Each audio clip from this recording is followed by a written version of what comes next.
hari ng mundo. Sa ngiti mo lang mahuhulog, sa ngiti mo lang matutukso. Kapag kasama abaliwan, dalawa tayo maganingan. Para sa akin ang hari ng mundo.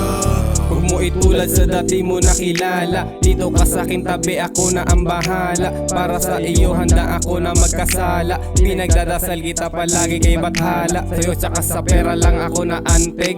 Yagis yung mga babaeng malalandi. Tsaka pag may sumubok handa ko kumante. Marami dyan babae wala kang kahambing. Walang alam sa mga sinasabi mo, nag-iisa ka lang naman babae ko. Ibahin mo sa mga lalaki mo, kasi pera lang naman kahati mo. Bagay ka sa tulad ko na taga LB, ikaw lang ang gusto ko na maging SB. Lambingan magdamag at nilang ulit, uubusin natin magdamag yung tuyis. Sa ngiti mo lang mahuhulog, sa ngiti mo lang matutukso. Kapag kasama abaliwan, dalawa tayo maganingan. Para sa akin ang hari ng mundo. Sa ngiti mo lang mahuhulog, sa ngiti mo lang matutukso. Kapag kasama abaliwan, dalawa tayo maganingan. Para sa akin ang hari ng mundo. Di ka ba napapagod kasi nga maghapon ka na nga rin natakbo sa isip ko? Mabigat ang iniisip pero kada pahinga ikaw ang panaginip ko. Nakawiwintang, pag sa'yo nakatitig lang.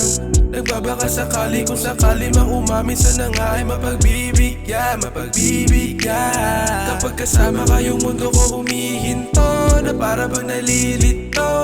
Naglalaro sa aking utak, aking mga delusyon. At tila ikaw na ang misis ko. Di kaya pa amuin pero pagdating sa'yo ako'y lambutin na aminin ko. Pera ko pinapadami para na sila masabi, para gusto ka lang sa piling ko. Sa ngiti mo lang mahuhulog, sa ngiti mo lang matutukso. Kapag kasama abaliwan, dalawa tayo maganingan. Para sa akin ang hari ng mundo. Sa ngiti mo lang mahuhulog, sa ngiti mo lang matutukso. Kapag kasama abaliwan, dalawa tayo maganingan. Para sa akin ang hari ng mundo. Sa ngiti mo lang mahuhulog, sa ngiti mo lang matutukso. Kapag kasama abaliwan, dalawa tayo maganingan. Para sa akin ang hari ng mundo. Sa ngiti mo lang mahuhulog, sa ngiti mo lang matutukso. Kapag kasama abaliwan, dalawa tayo maganingan. Para sa akin ang hari ng mundo.